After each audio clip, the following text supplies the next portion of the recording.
Welcome to PhD with Woman on It, Hack the Future. My name is Beata Young, and today's PhD Positivity Hacks delivered will be by Claudia Borg. Topic exploring language models and AI ethics with Claudia Borg. Episode 148 starts here.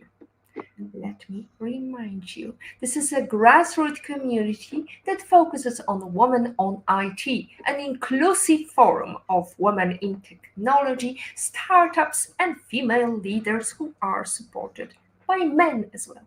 And I bring heart to that hustle because empathy is my mojo, and empathy is critical when you're exploring language models and AI ethics. First, let me mention a couple of things that's been happening in the world of technology. Hooray to Mala Aurora for her dedication and passion on the WIT committee for being an exemplary role model, and to Simran Gunman as well and the domain team for the support of the whole Women in Tech Accelerate event. Cheers to your first event and hopefully many more. Congratulations to Victoria Blinova, strategic partner manager at YouTube, on receiving the Galactic Explorer Award from the International Space Alliance and Women Tech Makers. Get over that syndrome, Victoria, because you are worth it. She was just sharing how she's got imposter syndrome and she doesn't feel like sharing it. Well, sharing is caring. If you care about women in technology, you should share as much content as you can, as many great, exciting happenings in the world of technology, and not only whatever rocks your boat.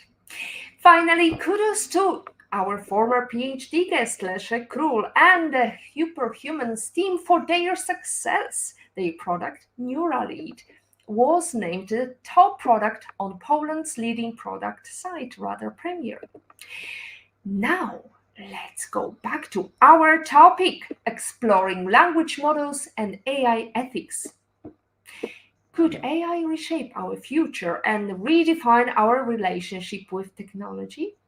In this episode 148, we explore this question with Dr. Claudia Borg, senior lecturer at the University of Malta's Department of Artificial Intelligence.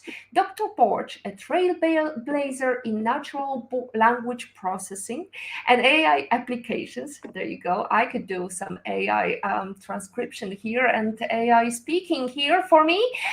For the Maltese language, she's been developing it for quite some time. And actually, we met during Women in Tech events in Malta back in 2017, I believe. And we formed a great, formidable organization called eSkills Malta.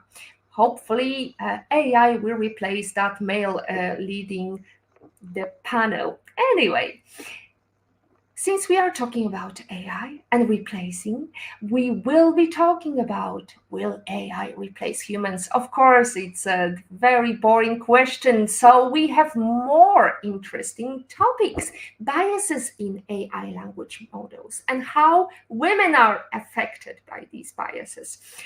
Ethical implications of AI.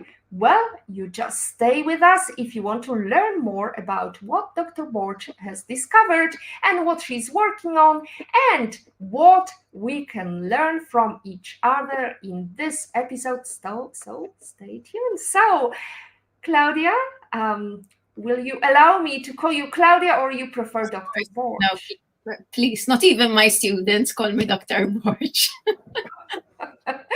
Claudia, it's a pleasure, and I have to tell everybody that Claudia was the keynote speaker during our inaugural launch in 2019 of Women on IT. In May 2019, she delivered a speech about AI, its implications, and nobody talked about AI at that time. They were talking all about blockchain, right? Yes. Yes, indeed. it's great to see how women in IT have your grassroots organization has developed. So congrats! I follow it, so it's good.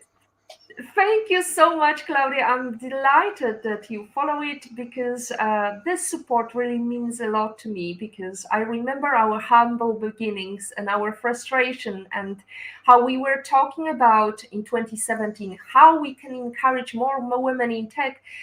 And I knew that deep down, the problem is not the top-down model, it's really the grassroots organization. Women coming together, trying to talk to each other and having this unique opportunity, unique forum to share vision, talk about struggles, and actually boost each other up by showcasing amazing role models like yourself.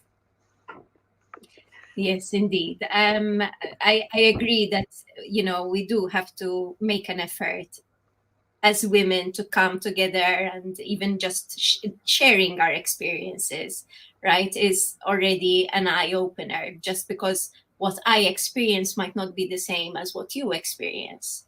So bringing together different perspectives with the shared commonality is always a big benefit to the grassroots.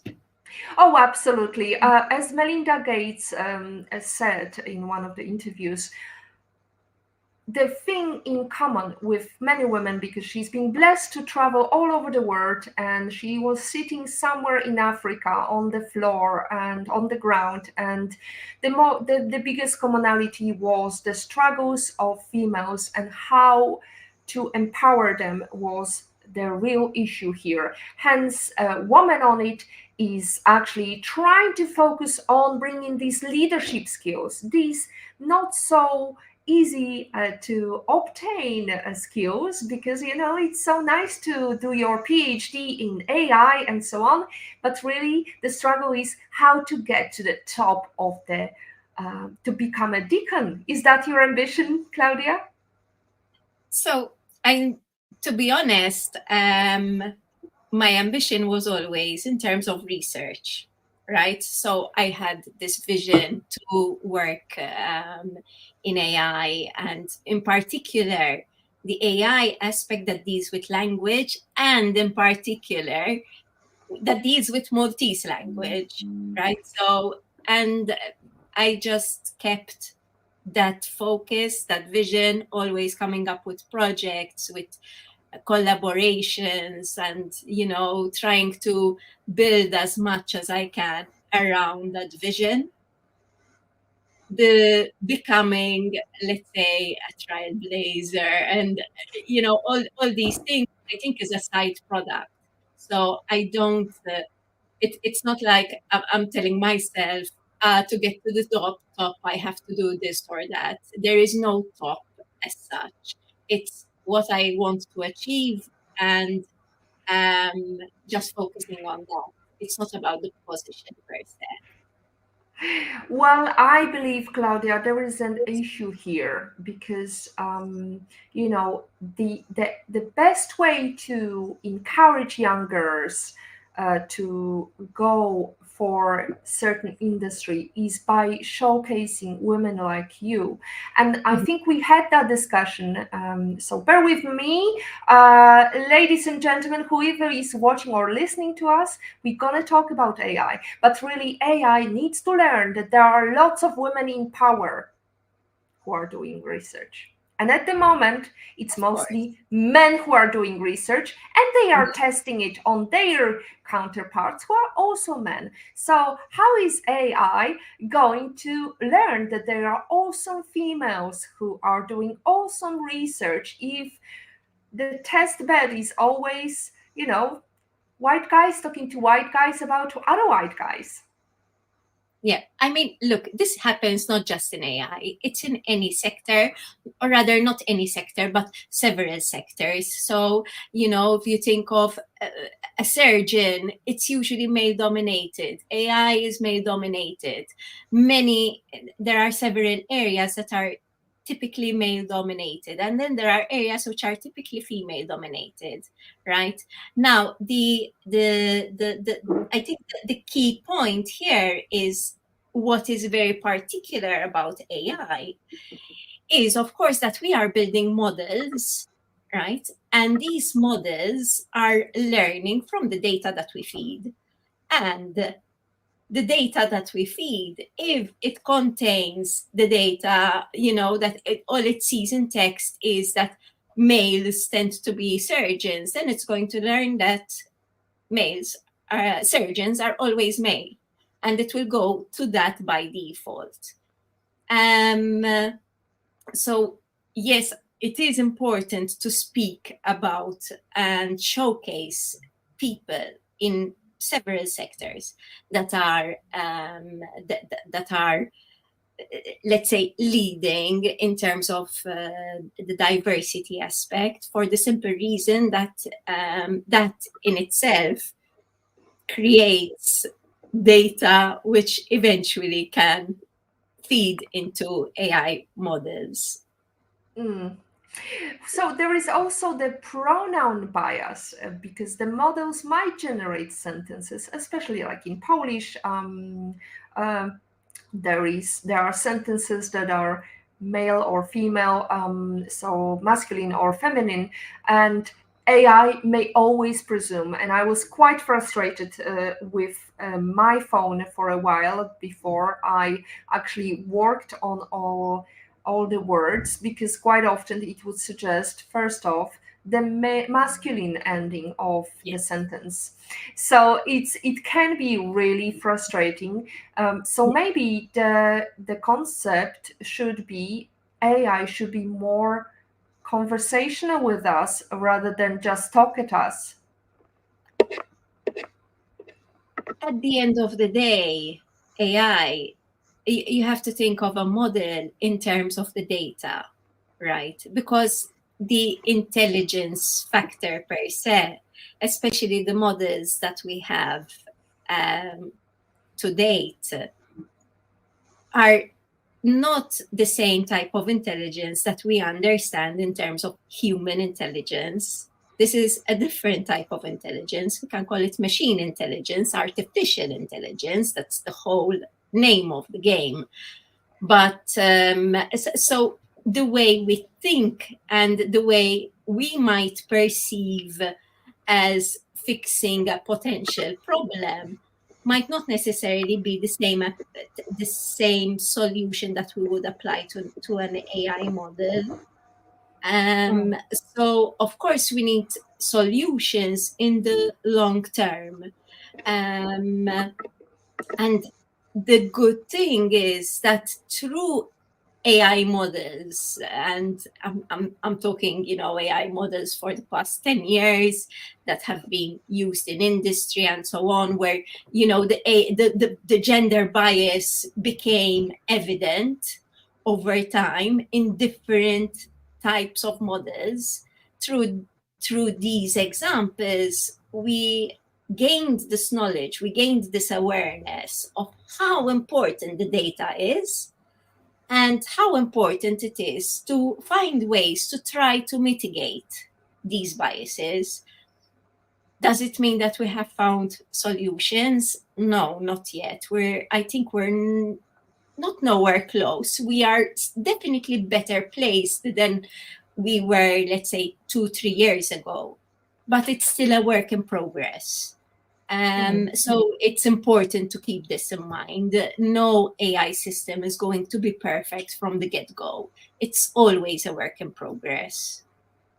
So, is there a way, and I'm just pausing here, bear with us, we're gonna post these questions and comments that you're posting. Thank you so much, our community. It's always a pleasure to see people really interested in AI, and then they discover they can do mundane tasks, they can do my I don't know, social media posts for me, but they can't do washing and stuff. This is mundane task. I don't want to do that. Why can't they do that? Anyway, we talked about the swarm or crowd intelligence. So how can we prevent AI from the average intelligence and actually make it better, more intelligent, because this artificial intelligence quite often works on a model that is average model, because it works on, and we talked about it before. The first version of ChatGPT, version 2.0, is worse. Then the next version will be even worse, because the more people use it, the more stupid it gets. So can we prevent that? So one of the problems as well is how you measure the how good a model is. So there are different perspectives to this. But I think what is key here is to understand this evolution of AI. Okay, will take a bit of time. Hopefully, it will progress in a way that is beneficial for all humans, all societies. But one thing that you mentioned, and I would like to highlight, is, you know, why don't we have AI that, for instance, does cleans up the kitchen, you know, which is the stuff, the mundane stuff that I don't want to do. And I think this is something that highlights the importance of diversity in AI, right? Why? Because a woman would come up with defining such a business use case and potentially do the research and come up with potential products. It's not your average guy. The average men in the field, what have they created? They have created AI that can complete code, right? And make it easier to code. Why? Because they're coders themselves.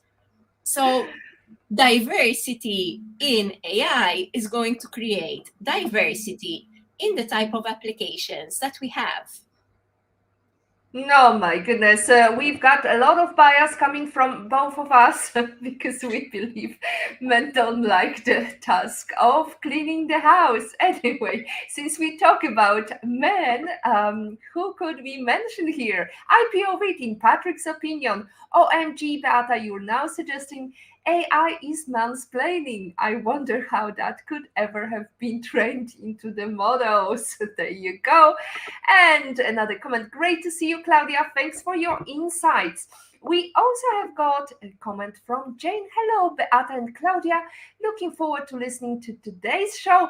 Bright flower, rainbow heart. Love to you too, Jane. And Olga Vasina. Great to see Claudia, a trailblazer in AI and woman on it. Jinxing you, that a great point on the inherent problems of AI sexism. But I have to ask, is AI good for us, or the dangerous precept that some media and politicians would suggest? Oh, that's a tough question to answer. Like any tool, I don't think there is a blanket answer that says outright it's good or it's bad. There are potential pitfalls, and I think this is the importance as a society in terms of how important it is to emphasize having diversity, having different people sitting around the table, making, you know, giving their input towards AI systems, being part of the conversation. How important it is for even for me, for someone like me who is technical and maybe has certain expertise in AI, it is still important for me to sit down with someone who maybe doesn't understand that much and just get a sense of their perception of what AI is, what it can do, their fears and their thoughts and their experience of using AI.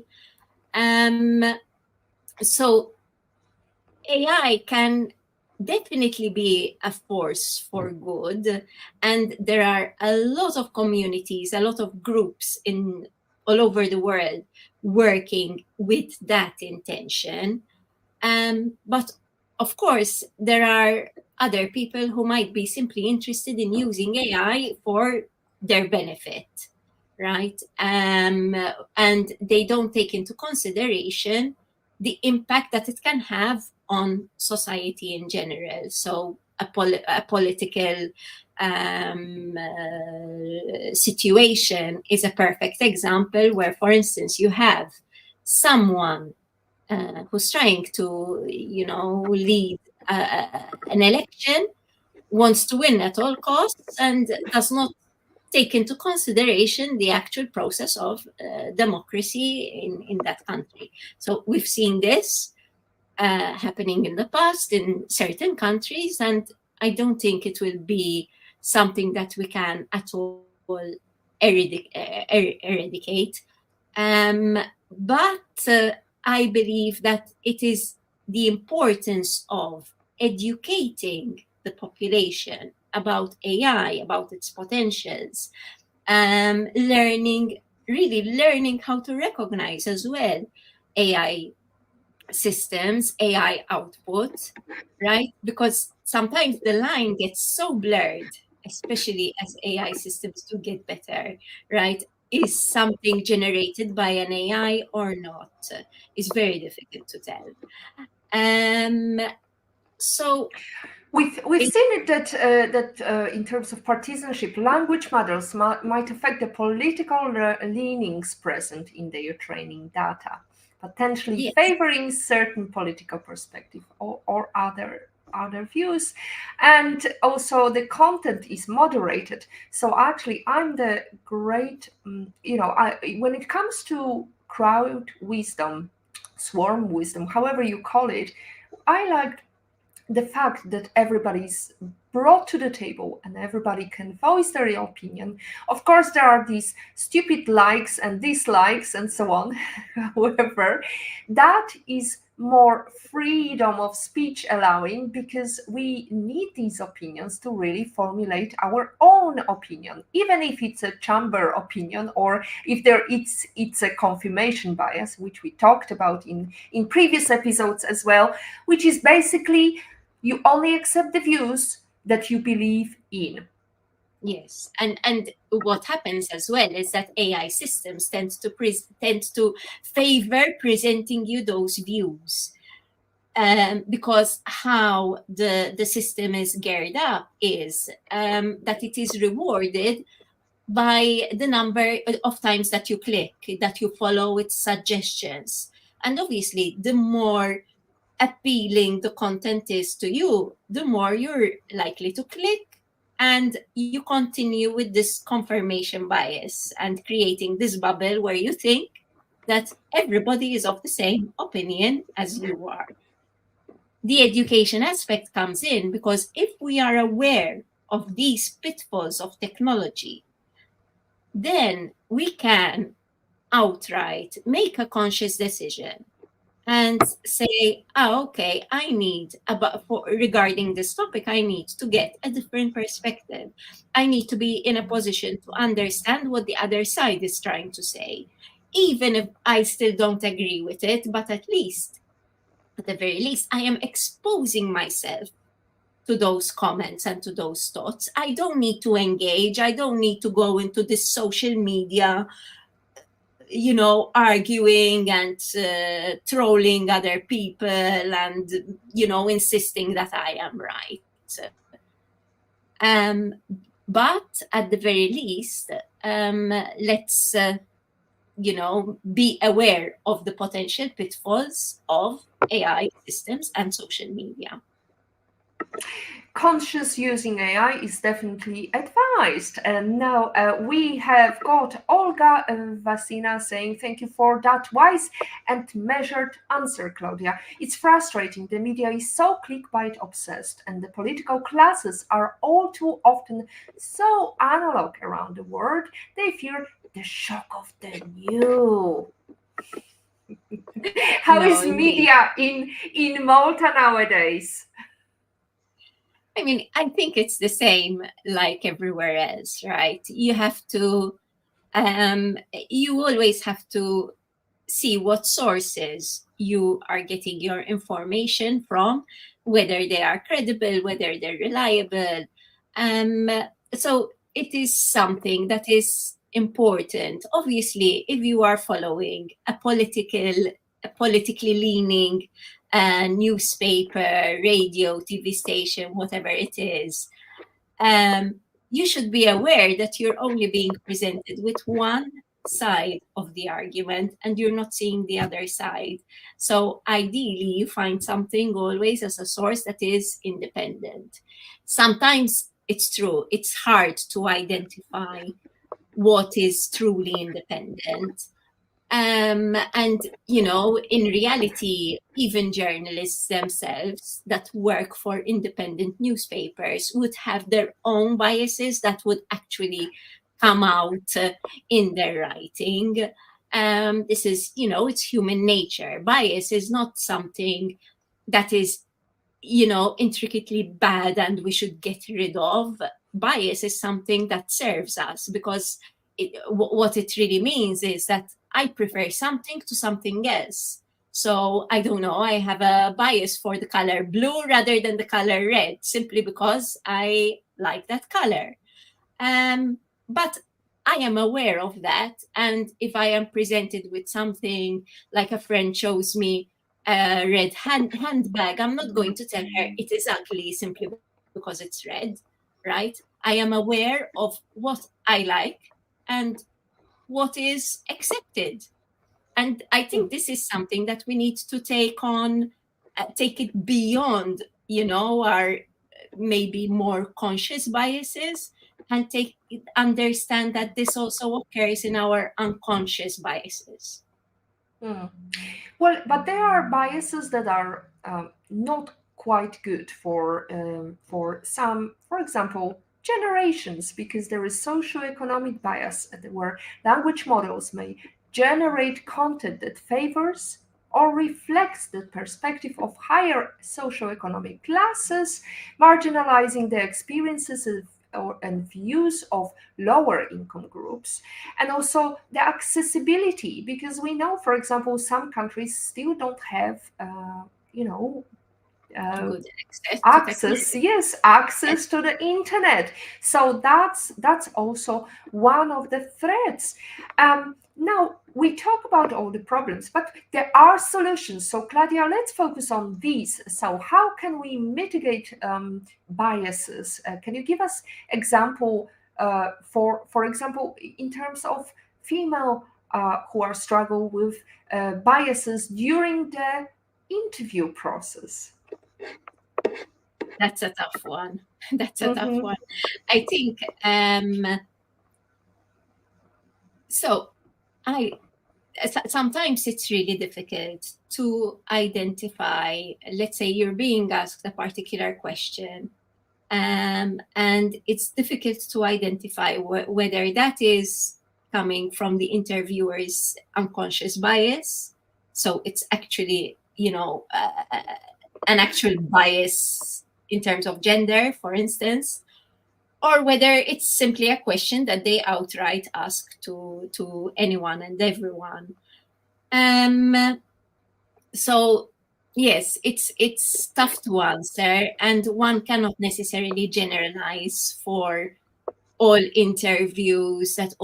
job interviews that happen and so on are actually biased. I think one of the main problems, in actual fact, that is really problematic and we can do something about it is the step before arriving to the interview stage, because once you arrive to the interview stage, at least you have human to human contact, right? One of the main problems with bias and the bias that's in in AI models, is that a lot of, especially large organizations, are using AI to filter out applications. and to come up with a short list that would be people selected to go ahead for an interview. Now, if this model has some form of gender bias, that is already going to stop a number of women arriving to interview stage more than men.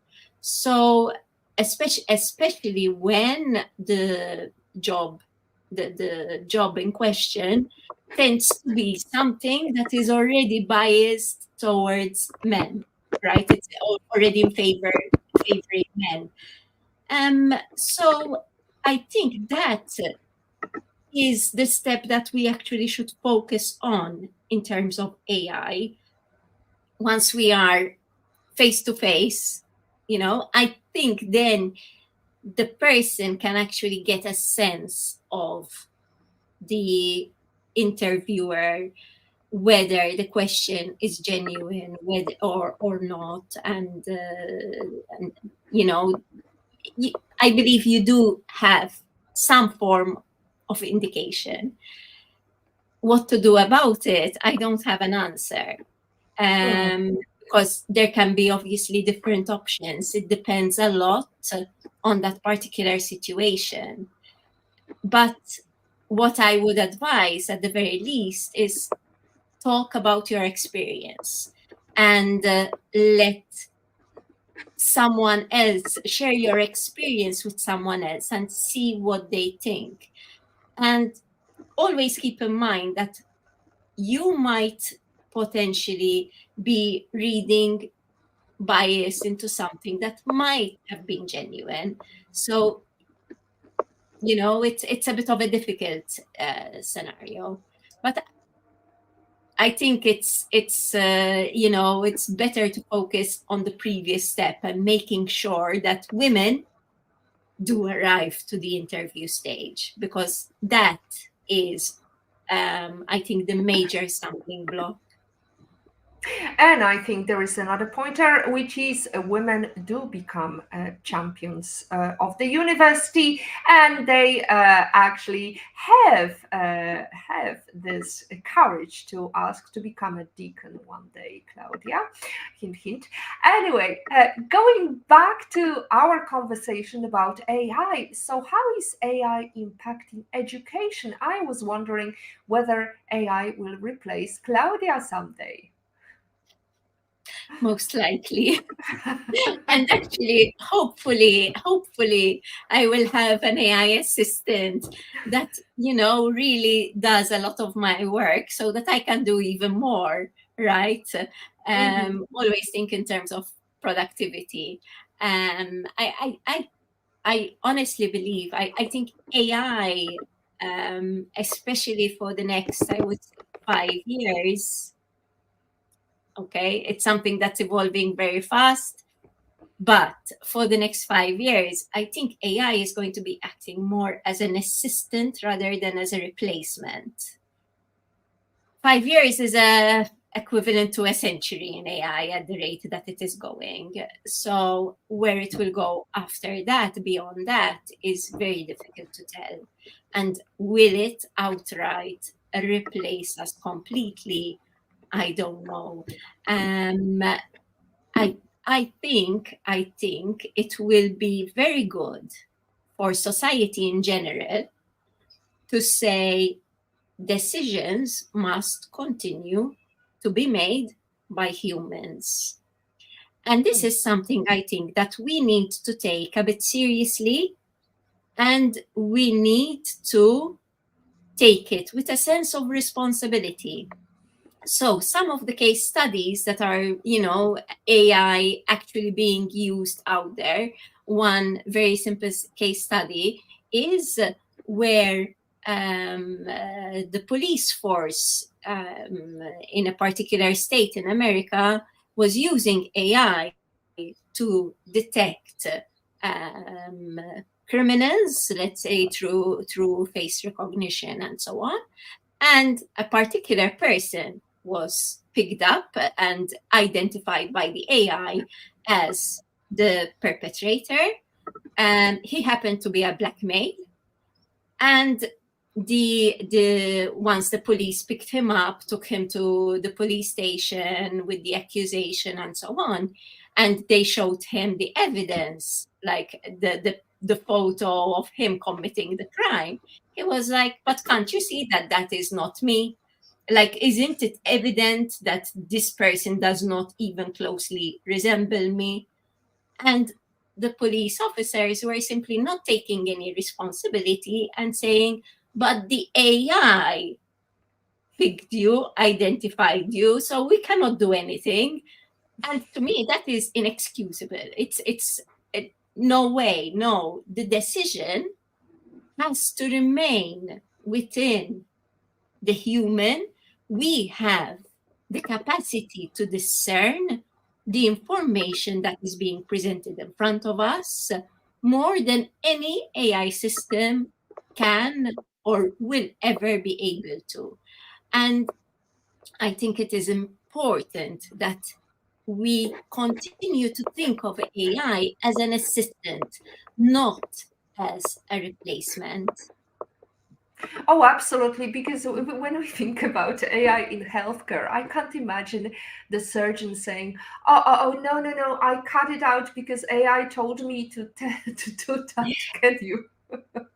Having said that, for instance, this is one area where, for instance, with breast cancer, AI does better than your human radiologist, right? So in identifying cancer, but it still requires that human to double check and to make sure that, oh yes, I would have missed this, but now that the AI is identifying, I can confirm. There is that still that human responsibility step, and I think that has to remain. Mm, absolutely. So when I think about education, what I love about possibilities of AI is the personalized learning, which is so important, and I can see that with, for example, and it's a very simple model here, and our family is on this quest on Duolingo, so we have some competition going, but really I like that approach of going through the words that I didn't remember the first time round. So definitely machine is learning from my mistakes and just feeding it constantly until I get it. Stupid. Anyway, what I'm also thinking about when it comes in terms of accessibility, there are different problems that people are facing. So for example, let's go here to Maltese language. And we talked about it, Claudia, before. Maltese language for AI is quite tricky because there is not a lot of data. Tell us about your project that you're working on. So we have several projects in the pipeline.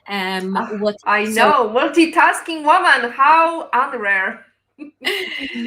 So I have so many projects that sometimes I just can't keep up.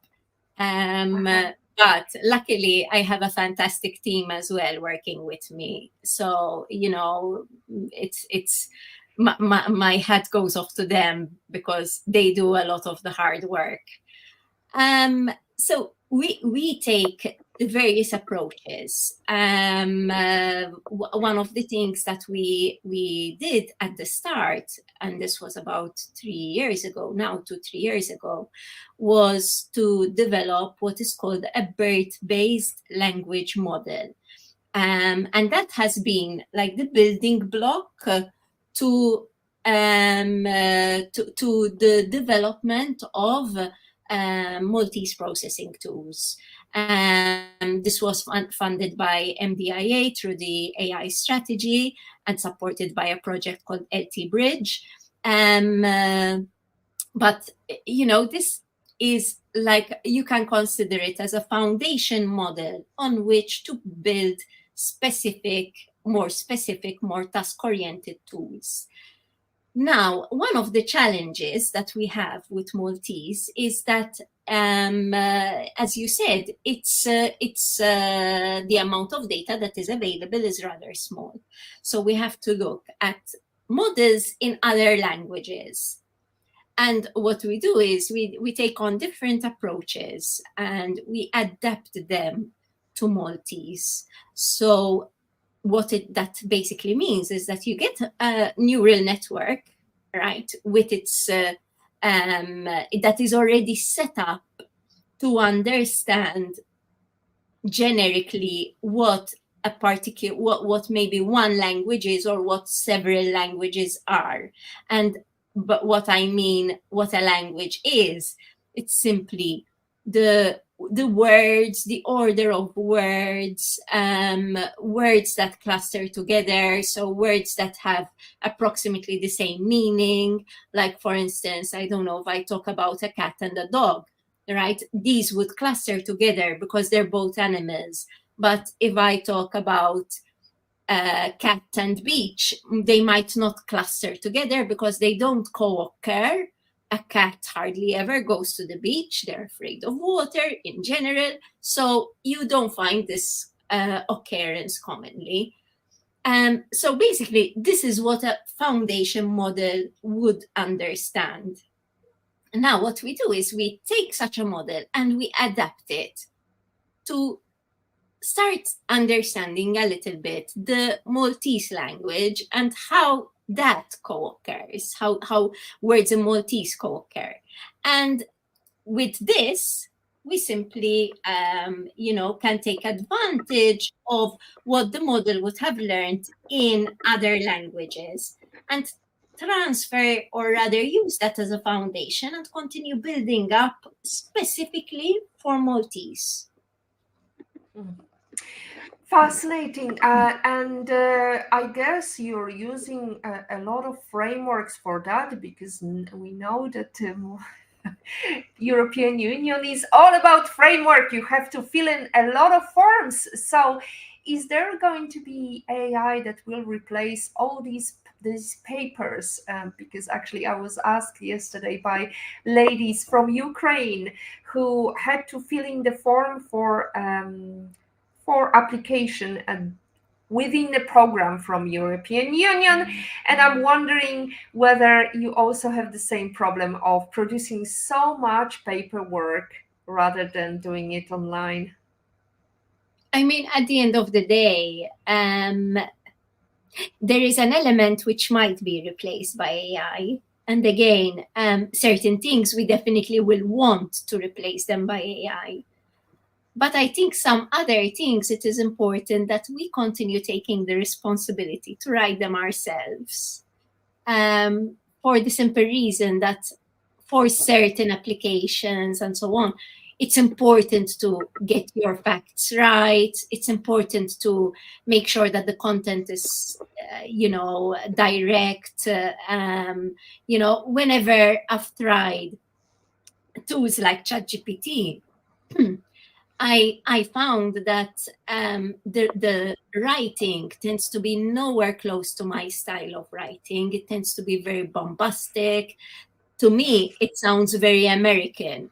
And there is no way that I would want to present a proposal or an application that seems to have been, created by an American person.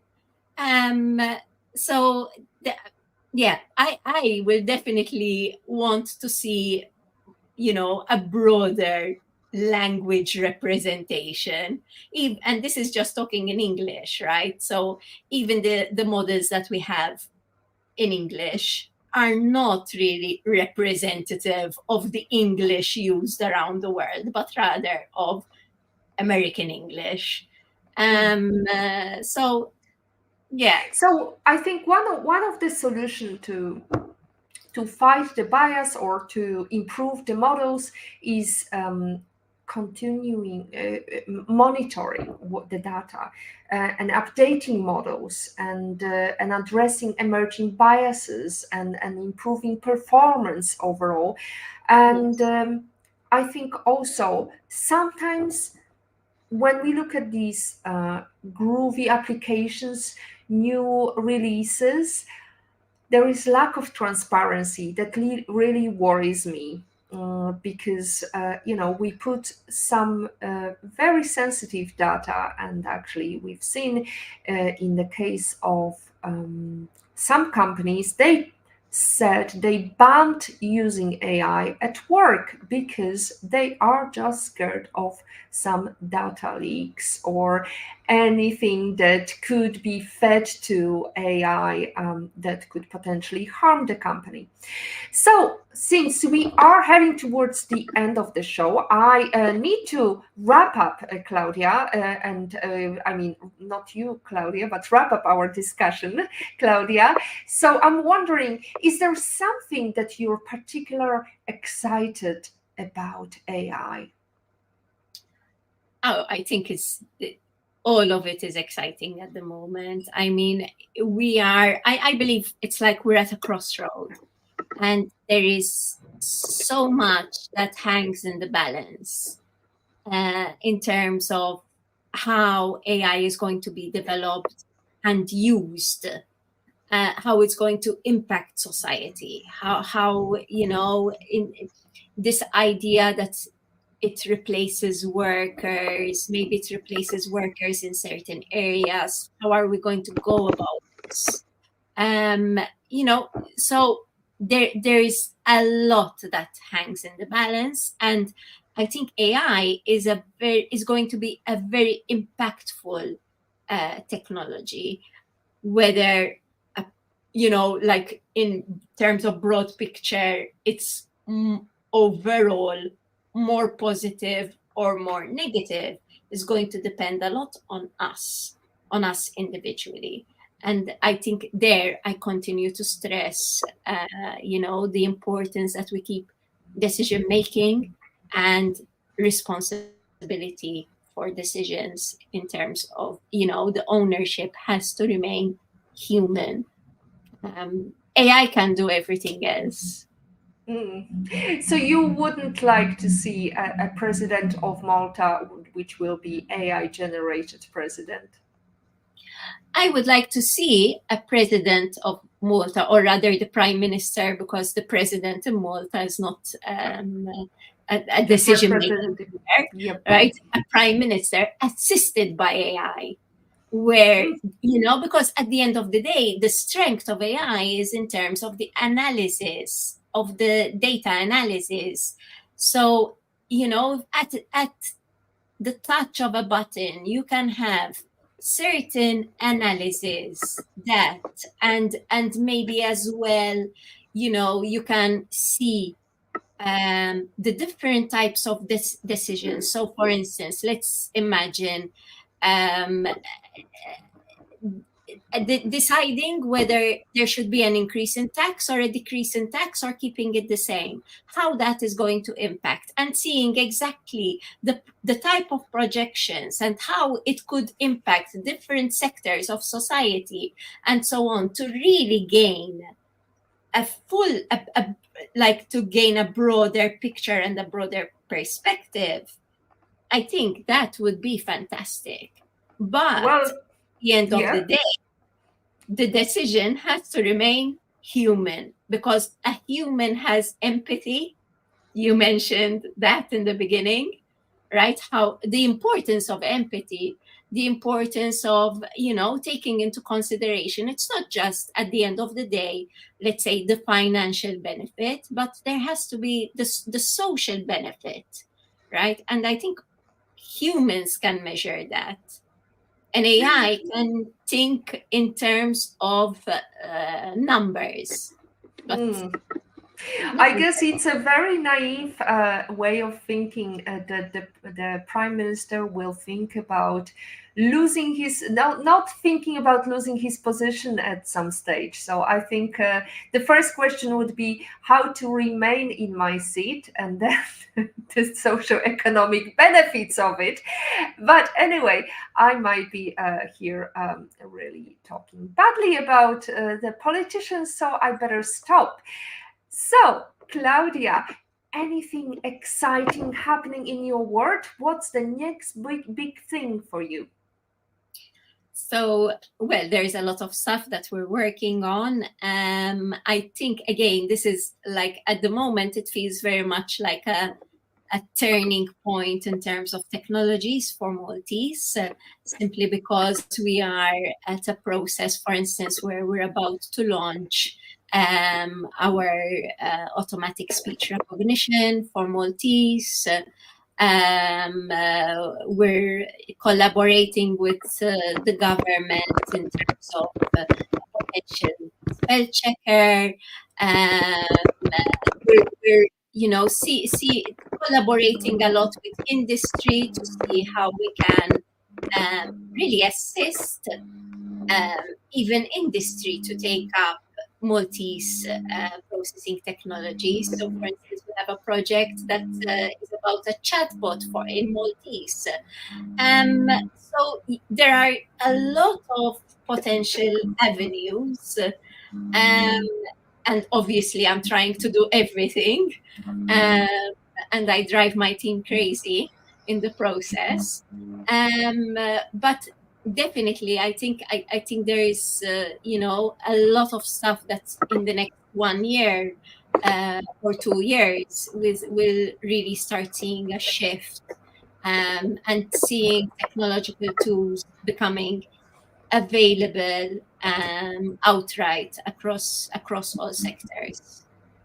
Well, just to give a little bit of perspective to those who are listening to us, there are approximately 570,000 native speakers of Maltese as of 2012, and around 440,000 people who speak Maltese in at least six territories. So, do you know how much data you will be able to get? For your model? So at the moment, we have something around just under 500 million words. That's the size of the corpus that we use. And we're always increasing that number. What we're trying to do is we're careful in terms of the sources for this data, so that as much as possible, we have Maltese, which hopefully is written correctly. The element of bias is a bit of a question mark, but these are aspects that we are, let's say, conscious of and working potentially so that we avoid any possible biases. Of course, you really become aware of potential biases once a model is integrated into a product and actually used by people.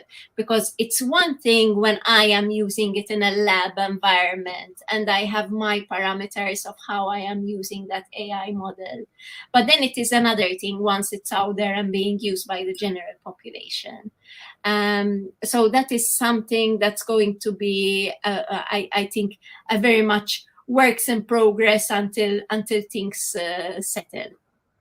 Fingers crossed, Claudia. Now, since we are talking about learning, what is the number one book you wish you read before you started your career? So, one person that I admire a lot is Brené Brown. She became viral when she had her TED Talk on vulnerability. And one of the things that I follow is her podcast. She has actually two podcasts. One is called Unlocking Us and one is called Dare to Lead. And Dare to Lead, I would say, is a fantastic podcast. So all women out there who are, thinking about, wanting inspiration in terms of, how to become effective leaders. Her advice is fantastic. But in the Um, meantime, stay with us because we're going to talk about the life lesson quote. What is your number one quote and how did it change you? Again, it's from Brené Brown. So Excellent. well, it's actually not a standard quote, but basically, whilst reading another book, called To Courage, I think it was called. There was a part about be audacious, go beyond yourself. And that was something that kind of stuck with me when I was reading. Um, Why? it's yes, many times it's like we are we hold ourselves back, maybe out of fear, maybe because it's we see as something needing too much work or too much effort. And I have it stuck on my monitor. Whenever I'm having a difficult moment, I think, okay, I need to go beyond myself. I need to continuously push my boundaries, push my comfort zone. And yeah, that's something that sticks. And all the sisters around us. And now we are heading towards the end of the show. So I guess it's going to be Brené Brown that you're going to invite to the private breakfast somewhere. Where? And share with us.